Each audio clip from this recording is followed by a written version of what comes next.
생존 우선순위 서바이벌 프라이어리티 2025년 11월 21일자입니다. 구독, 좋아요 부탁드립니다. 1.5 배속을 보시기 바라고요. 오늘의 편집 내용입니다. 중국이 싫다고 반응할 땐 일본이 옳다. 경제 전문가가 중국 민중의 분노 해설 11월 21일자 문화방송이라고 되어 있네요. 라디오 방송인 모양입니다. 일본에. 중국 외교부 보도국장은 20일 기자회견에서 일본 지도자가 대만 등 중대한 원칙 문제에서 잘못된 발언을 해 중국 민중의 분노를 불러일으켰다. 현재로서는 일본의 수산물이 수입된다고 해도 시장은 없다고 주장했습니다. 대만 유사시를 일본의 존립위기 사태로 인정할 수 있다는 다카시 총리의 국회 답변을 받아 맞대응 조치로 추가 요구했음을 시사하는 것이라는 것. 심하즈 나머지는 솔직히 말하면 중국이 싫다고 반응할 때는 아픈 것을 찔렀을 때나 일본이 올바른 선택을 하고 있을 때, 이럴 때 중국이 이런 식으로 하는 것이기 때문에 화를 내면 낼수록 일본의 방침이 틀리지 않다는 것을 보여줄 뿐이다. 이렇게 견해를 밝히네요.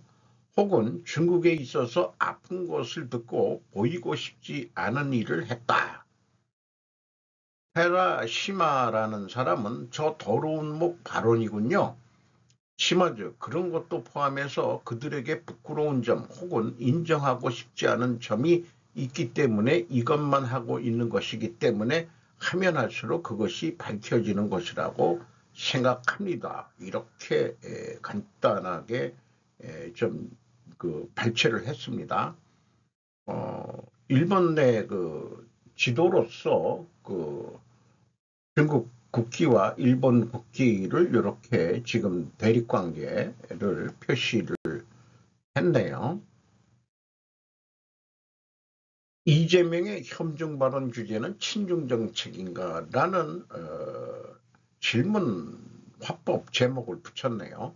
김정민 국제전략연구소 이재명과 트럼프가 잘 지내는 건 알겠는데 친중처럼 보이는 행동을 하는 건 왜일까요? 중국 모욕하면 처벌하는 법 같은 거요. 미국은 한국이 반중하기를 원하지 않는 건가요? 그리고 윤석열 계엄 이후 설명한 적 있으신가요? 이런 질문에 대해서 답변한 자료입니다. 겉으로 반중인 척하는 친중 세력들이 있다. 태극기 집회가 그 대표적인 예다. 구별하고 식별할 줄 알아야 한다는 취지로 답변을 해나가고 있습니다. 미국이 원하는 것을 해주는 것은 친미 아니냐. 국힘당은 자충수로 수렁에 빠지고 있다. 압도적 의석수를 차지하겠다는 민주당, 국힘당 가지고 놀고 있는 민주당이라고 해석을 하고 있습니다. 개인적으로 혐중 집회 세력이 누구인지 궁금하다. 그리고 전혀 국익에 도움이 되지 않는다고 저도 생각합니다. 집회 등으로 할 일이 아니다. 무비자 입국 정책 제한 등을 합리적 방법으로 생각해서 행동해야 할 것이다. 반대 서명 운동이라든지 그런 거. 한국민 일부의 혐중 집회에 정부와 국회가 나서서 법으로 규제하려는 한국. 정부 대 정부의 대립으로 나타나고 있는 상황에서 일본 내 혐중 집회를 하는 일본인들은 없는 것으로 보입니다. 그 점이 한국과 저는 다른 점이라고 지금 느끼게 되네요. 즉 한국 혐중 집회는 불온한 선동을 하는 배후 세력이 있다고 이렇게 얘기를 해야 될 것 같습니다.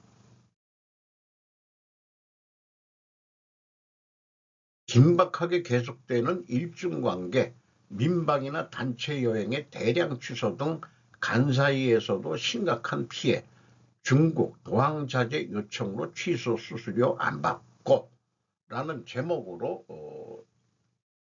11월 21일 이게 8이라는 숫자인지 칸테레의 압축의 약자는 것 같습니다. 압축된 내용만 좀 발췌했습니다. 일본 도항자재 호소하는 사태로 발전. 요시모토 신의극 상하이 공연 중단, 짱구는 못 말려 영화 개봉 연기도. 대량 취소도 특수사정으로 취소 수수료는 없음. 여행사가 부담. 여행사 직원의 말을 인용해서 12월부터 취소 안건뿐이네요. 최근 3일간 400개 단체 절반 정도는 취소했습니다. 17일부터 투어 예약을 취소하고 싶다는 연락이 쇄도 중국의 대형 항공사 3사가 연내 일본편 취소를 무료로 하고 있는 것도 요인 중 하나인 것 같습니다. 민박도 심각한 데미지를 입고 있다. 도항 자제를 기뻐하는 목소리도 근데 있다. X의 투고로부터 발췌된 것은 중국인이 오지 않게 되어 조용해집니다. 하나만 발췌를 했습니다. 또 간사이 인바운드 35%는 중국인 향후 심각한 역량 우려. 이 간사이 지방이 관서 지방인데 오사카 등지 그 근처 어디를 얘기하는 거죠.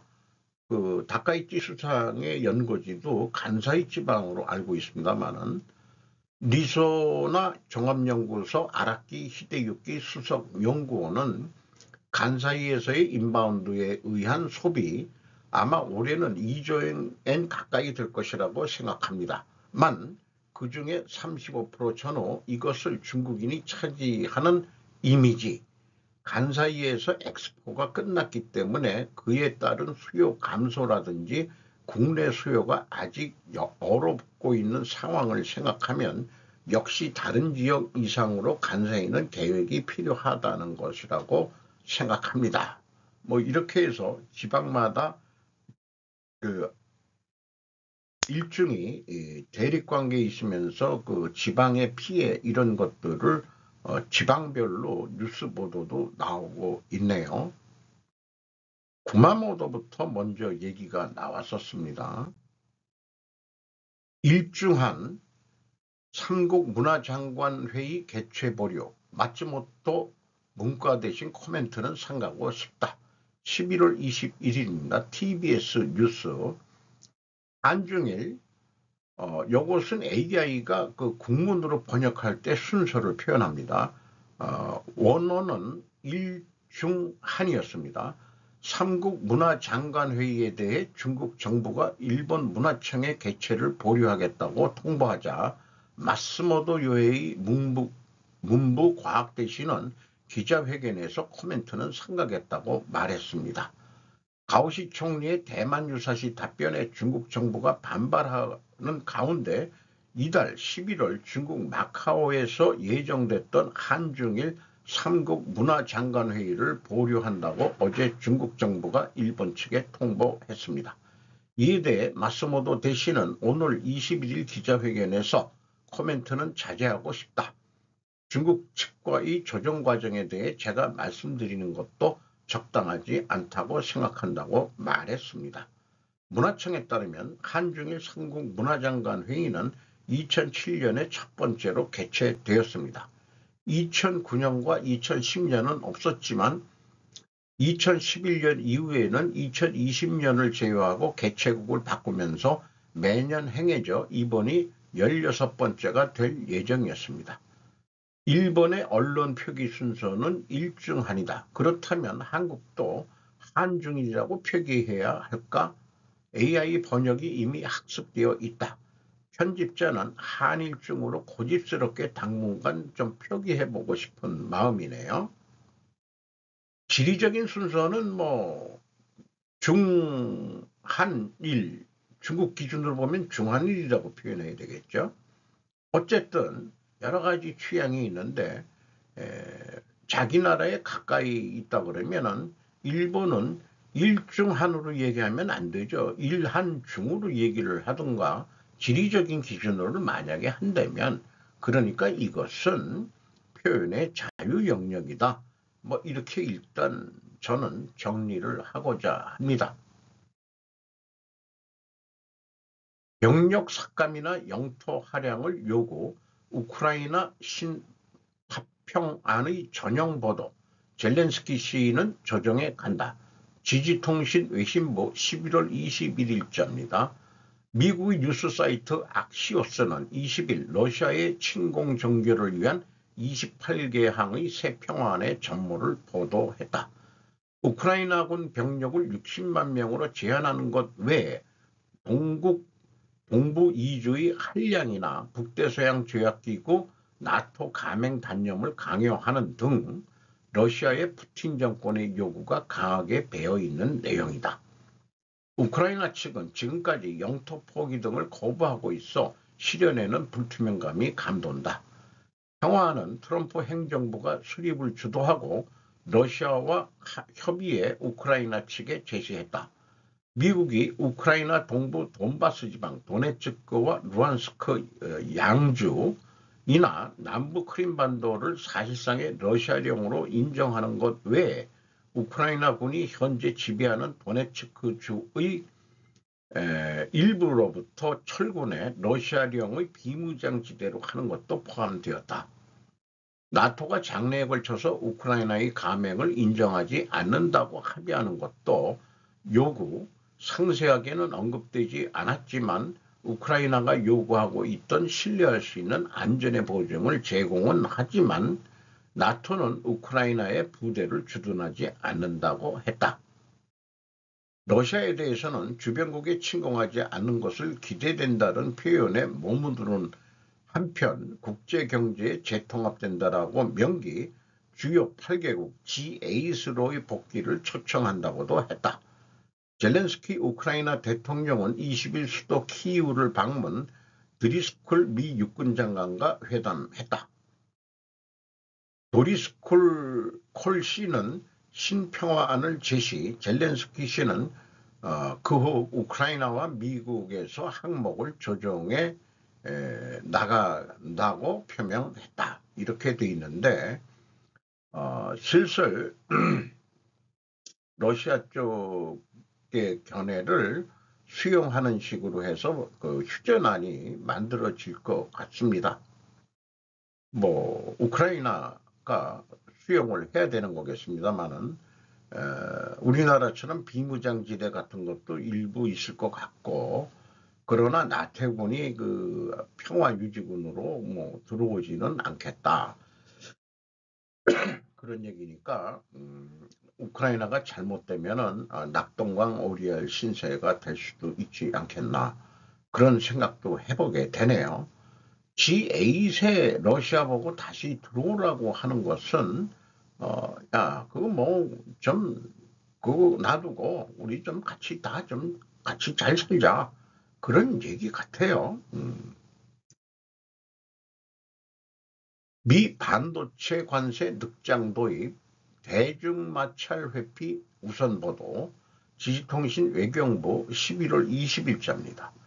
로이터 통신은 19일 미 행정부가 반도체 관세의 도입을 늦출 가능성이 있다고 보도했다.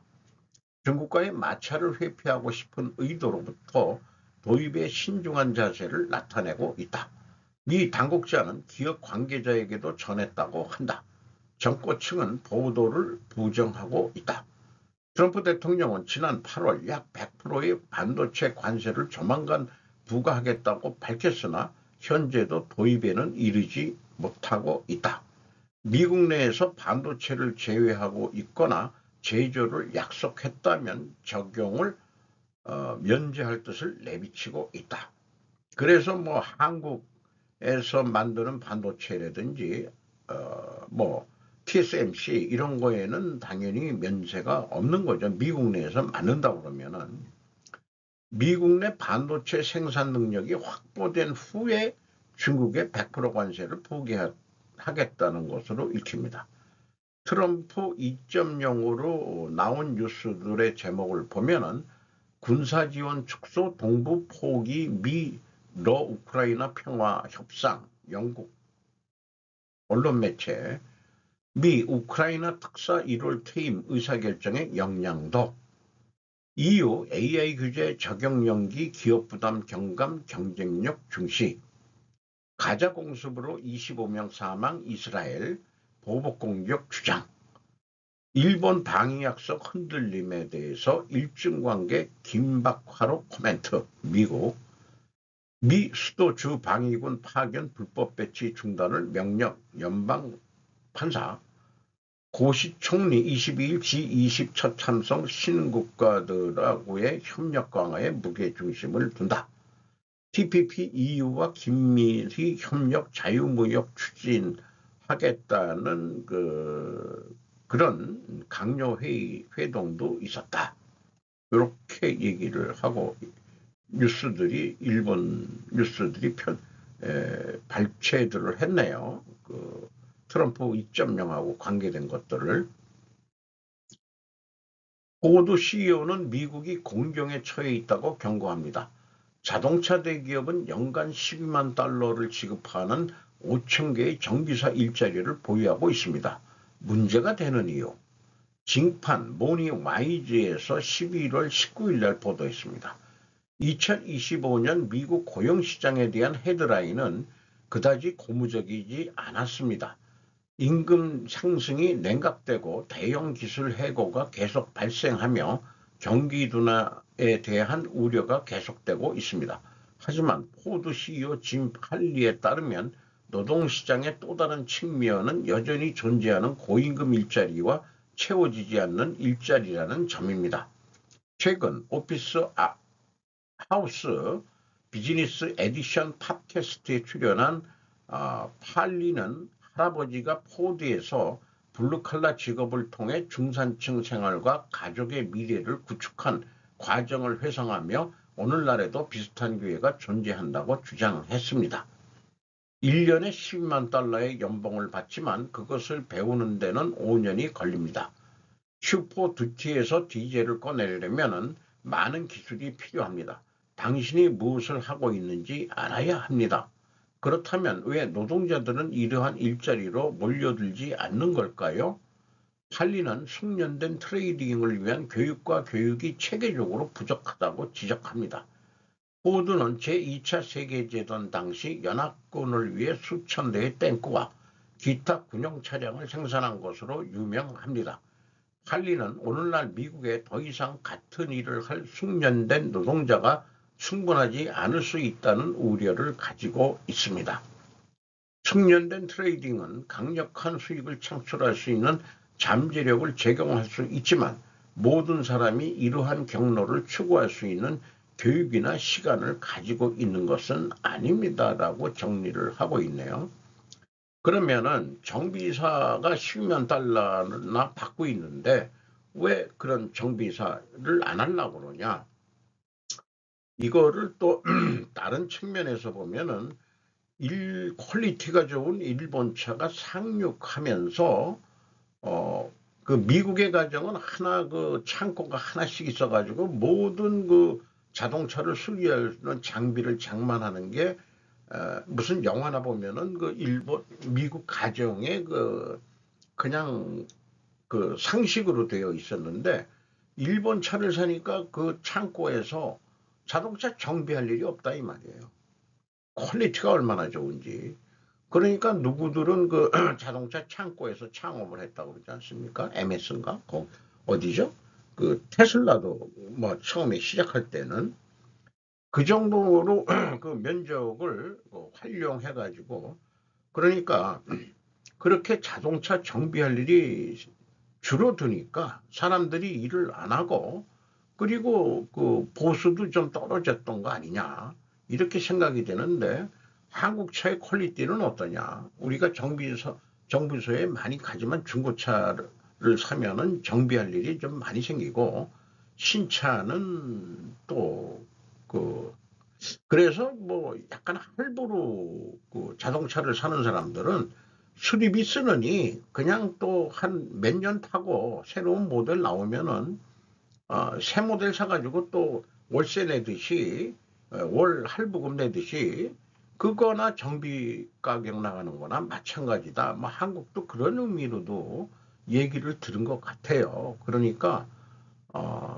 그 정비를 하는 시대 자동차에 대해서 그거는 좀 없어지는 거 아니냐. 뭐 이렇게 또 좀 생각이 들어갑니다.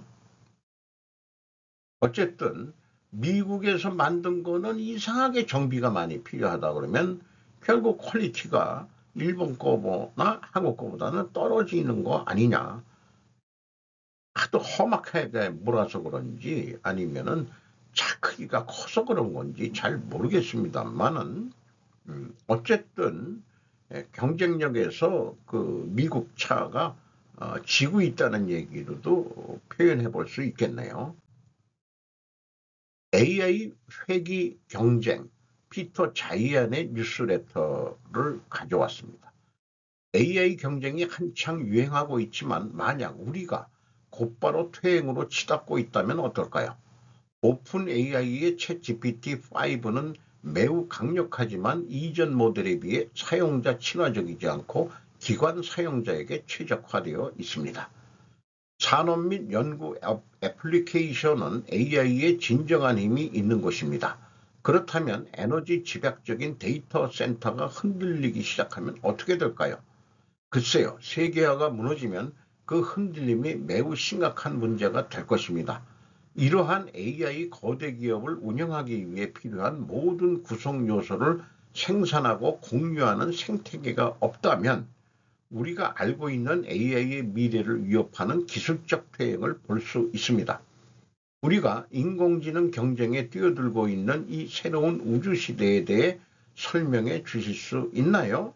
여기에 대해서 그리고 우리가 무엇을 찾아야 하고 무엇에 대해 걱정해야 되는지 알려주실 수 있나요? 많은 사람들이 미국 최고의 인공지능 회사인 오픈 AI가 새로운 프로그램 채팅인 GPT 또는 업그레이드된 5.0이라고 생각합니다는 실제로 상당한 다운그레이드입니다. 대부분의 사람들이 인공지능과 상호작용하는 방식은 일종의 1인칭 싱글 시트 형태입니다. 인터페이스, 휴대폰이나 노트북에 있는 것처럼 말이죠. 현재 인공지능에서 제한 요소는 소프트웨어가 아니라 하드웨어라는 뜻입니다. 라고 우리가 이미 보유하고 있는 칩의 경우 데이터 센터에 있을 때의 수명은 보통 3년에서 6년 사이입니다. 그래서 우리가 칩을 만들 수 없다는 것을 깨닫게 되면 누가 남은 것을 통제할 수 있는지 알아보기 위해 약간의 경쟁이 벌어질 것입니다. 그리고 나서 AI를 사용하는 능력은 여러분의 모두가 휴대폰에 가지고 있는 것에 대해 정부든 뭐 기업이든 스스로 데이터 센터를 운영할 수 있는 그런 기관으로 축소될 것입니다. 라고 의견을 보내주는데 마지막에 그리고 머지않은 미래에 우리는 하드웨어를 만들 수 있는 능력을 잃게 되면서 기술적으로 퇴보하게 될 것이라고 예언적인 말을 했습니다. 앨런 머스크는 10년 내지 20년 후에는 AI와 로봇 덕분에 일이 선택사항이 되고 돈은 무의미해질 것이라고 말합니다. 피터 자이안과는 좀 다른 방향의 얘기죠. 장밋빛 미래인지 아니면은 뭐 지옥 같은 현실인지는 잘 모르겠습니다만은 사샤 로겔 베르크가 포춘지에서 11월 21일 보도했습니다. 앨런 머스크는 이번 주 워싱턴 DC에서 열린 미국 사우디 투자 포럼에서 미래의 인간을 은유적인 채소 농부로 보고 있습니다. 직업을 갖기로 한 결정을 채소밭을 더 힘들게 유지하는 것에 비유했습니다.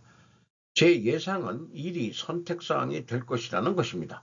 스포츠나 비디오 게임 같은 것을 하는 것과 같을 것입니다. 최근 전기 자동차를 넘어 테슬라를 확장하기 위해 노력하고 있으며 자신이 방대한 비즈니스 관심사를 AI 기반 로봇 구동 미래라는 더 넓은 비전으로 통합하기 위해 노력하고 있습니다. 여기에는 휴머노이드 봇의 지속적인 생산 지연에도 불구하고 테슬라 가치의 80%를 옵티머스 로봇에서 창출하겠다는 목표도 포함됩니다. 그의 논리는 오픈의 논리와 일치합니다. AI CEO인 샘 알트먼은 보편적 기본소득, 즉 일반적으로 정부가 개인에게 무조건적으로 지급하는 정기적인 지급을 옹호해 왔습니다. 일자리도 없어지고 선택해서 일을 한다 그래도 그냥 채소 사 먹으면 편한데 자기가 채소를 직접 키워서 먹으려면은 뭐 벌레하고도 싸워야죠. 잡초하고도 싸워야죠. 뭐 수경을 한다 그래도 그렇고 그게 참 미래에는 우리 인간의 삶의 형태가 진짜 어떻게 될지 저는 뭐 크게 걱정을 안 하고 우리 후대들이 좀 걱정이죠. 어떻게 살지 이런 변화되는 세상에. 동남아 철도는 달린다. 중국비 시한폭탄을 싣고서 아세안 속으로. 이경 허경주 기자가 한국일보에서 11월 21일 날 보도했습니다. 인도네시아의 부채 고민. 2023년 10월 공식 운행을 시작한 후시는 동남아시아 최초의 고속철도다. 인도네시아 주요 대도시 사이 142km 구간을 최고 시속 350km로 달린다. 142km면은 서울이 보통 500km인가 400km인가 그렇죠. 뭐 지금 천안 정도 가는 이나 뭐 중간 중부 정도 가는 거 가지고는 그런데 그러나 2년이 지난 지금 자부심이었던 후시는 정부 재정 부담의 주범이 됐다. 예상보다 저조한 수익성과 중국 자본 의존이라는 구조적 한계 탓이다. 후시 운영사 인도네시아 중국 고속철도 KCIC는 현지 국영기업 연합과 중국계 기업이 6대4로 지분을 나눠 갖는다. 사업 초기 일본도 참여 의사를 내비쳤지만 사업비 전액 융자라는 파격 조건을 제시한 중국이 결국 사업권을 따냈다. 총 사업비 72억 달러, 약 10조 3천억 엔 중 72%에 해당하는 54억 달러, 약 7조 7천억 원이 중국개발은행 대출이다. 연간 이자만 약 1억 2천만 달러, 약 1,700억 원에 이른다. 인도네시아는 하루 5만에서 7만 6천 명이 탑승할 경우 운송 수익만으로 중국에서 빌린 돈을 갚을 수 있다는 계산을 세웠다. 그러나 실제 승객 수는 평일 1만 6천에서 1만 8천 명, 주말 1만 8천 명에서 2만 1,000명 수준이다. 예상치의 절반에도 미치지 못한다. 정차역이 도심과 멀리 접근성이 떨어지고 전체 운행 구간도 짧아 실효성이 낮은 것이 원인으로 꼽힌다. 라오스에서도 불거진 구조적 위험.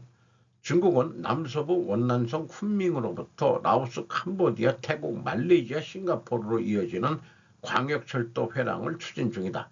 1대1로 전략의 일환이다. 중국의 동남아 철도 건설 사업에 대한 요약표가 여기 이렇게 있고요. 6회로를 장악해 중국 내륙에서 세계 주요 해상 교통로인 물라카라고 그랬는데 우리가 말라카 해협이라고 보통 불렀던 것 같은데 관문을 직접 연결하는 구상이다. 동남아 내 영향력을 확대하고 석유, 가스 등 전략물자 운송로로 안정적으로 확보하려는 의도도 깔렸다. 사업비 50억 달러, 약 7조 원을 중국과 라오스가 7대3으로 나눠 부담하는 구조다. 59억 달러는 라오스 국내 총생산 GDP의 3분의 1에 달하는 금액이다. 국제통화기금은 라오스의 총 부채가 올해 GDP의 118%, 2029년 127%까지 치솟을 것으로 전망한다. 부채 경고음 동남아 전역으로 확산. 전체 부채 중 중국 부채 비율이 52%에 이르는 스리랑카도 지난 2022년 채무 불이행 디폴터를 선언했다. 이런 것들이 중국한테 종속이 돼가는 과정이라고도 해석할 수도 있고 어쩌면은 반중 정서가 동남아인들한테서 생길 수도 있어가지고 어떤 사람은 동남아의 화교가 자리를 뺏길 수도 있다. 아마 폭력 사태도 화교들에 대한 폭력 사태도 일어날 수도 있다. 중국이 너무 그렇게 하면은 이런 의견도 없지 않아 있습니다. 신한 염전 사태, 미국이 한국에 던진 질문. 왜 당신들은 인권의 언어를 쓰지 않습니까? 잘못된 우선순위라고 그 내용에 이런 게 있습니다. 타일러 볼까요? 오늘 방송한 내용인 거를 발췌했습니다. 6개월 전 미국 CBP의 강제노동 제재는 충격적이었습니다. 하지만 6개월이 지난 지금 문제를 대하는 방식은 더 큰 질문을 던집니다. 피해자들은 5.1억 원의 임금을 받지 못해 우리의 대응은 수출금지 해제에만 집중된 것처럼 보입니다. 심지어 미 국무부의 인신매매 2등급 하향 경고가 있었고 최근 CBP는 피해자 구제 증거 없이는 해제 불가라는 원칙을 재확인했습니다. 왜 피해자 배상보다 수출 재개가 우선순위가 되었을까요? 꼬리 자르기를 가능하게 하는 시스템에 허점이 있는 거. 2014년 가해자가 2025년 군의원이 되는 현실, 한국의 진짜 국격은 이미지가 아닌 책임감에서 나오는 거 아닌가요? 라고 말하고 있습니다. 이번 영상에서 타일러는 이 격차에 대해 한국 사회 시스템의 우선순위에 대해 근본적인 질문을 던집니다.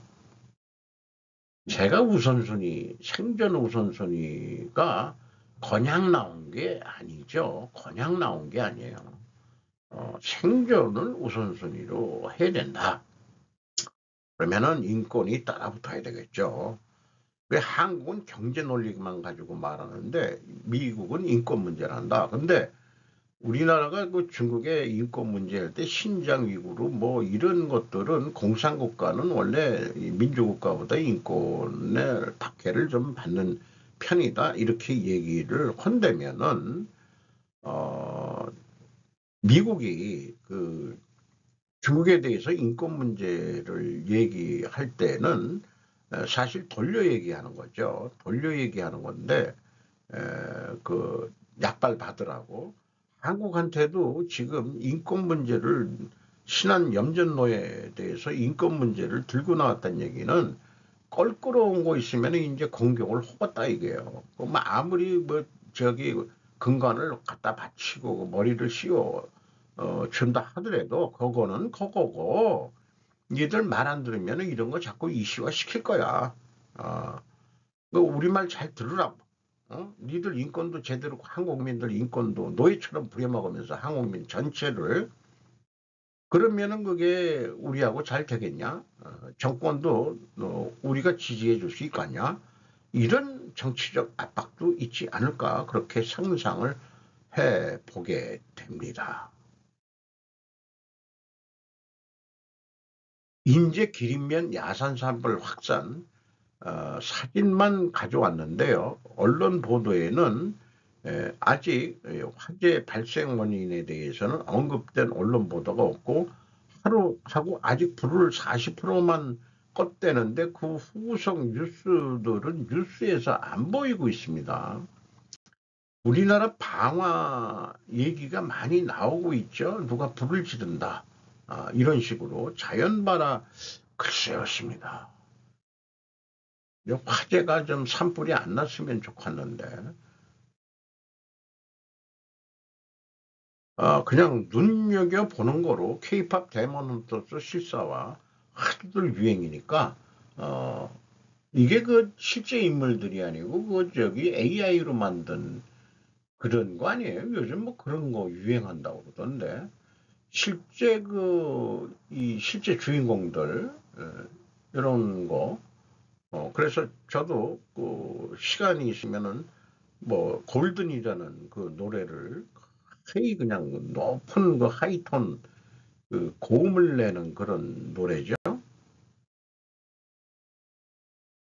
오늘도 좋은 하루 되시기 바랍니다.